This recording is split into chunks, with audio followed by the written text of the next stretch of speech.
Oliver, I am bored of this video already. We've made it several times before, and I've had enough. Once again, we are forced to discuss Tesco, its falling profits, its reduced expectations, its dreary operational difficulties. Are we getting close to the end here? Well, we've had 4 in a year. I don't see why we should stop right here. It's a worthwhile video that we've made before. I don't see why we should make it several more times again. Shares down 10% today on the back of the fourth warning in a year.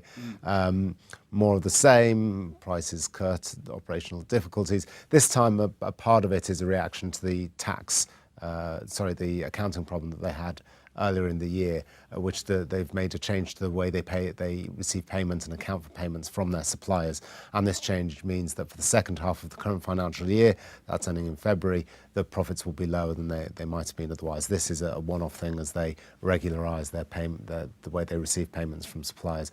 But still, it's a very difficult market, so I don't think we can rule out the possibility that we'll be making this video again in the future. So what do we need to know before we can feel confident again that we are buying this company at a price that reasonably reflects its prospects? All we need to know is what they're going to do, and it should become much clearer on January the 8th. Tesco hasn't said very much today, except that the profits will be about £1.4 billion this year. A couple of years ago, they were making over £3 billion, so a big reduction.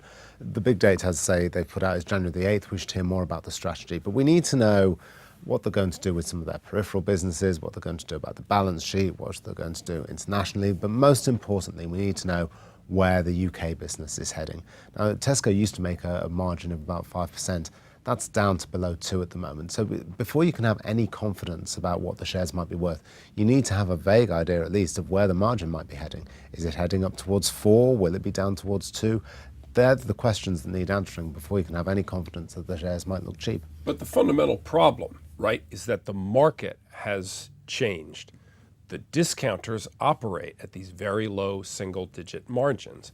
And it would seem to a simple person like myself that they have to meet the discounters' prices, at least on a lot of their merchandise, just to stay competitive. Of course, they can have stuff at the periphery of the market that they sell for higher prices, but on the basics, they got to match the discounters.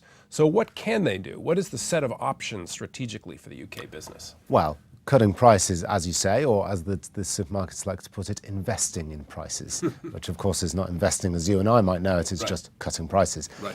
But that's what they're doing, they're cutting prices, and to try to protect margins as much as they can, they're also cutting costs wherever they can.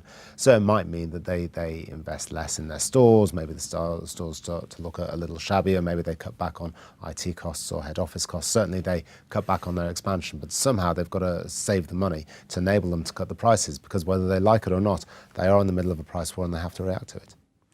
Oliver, see you on January the 8th.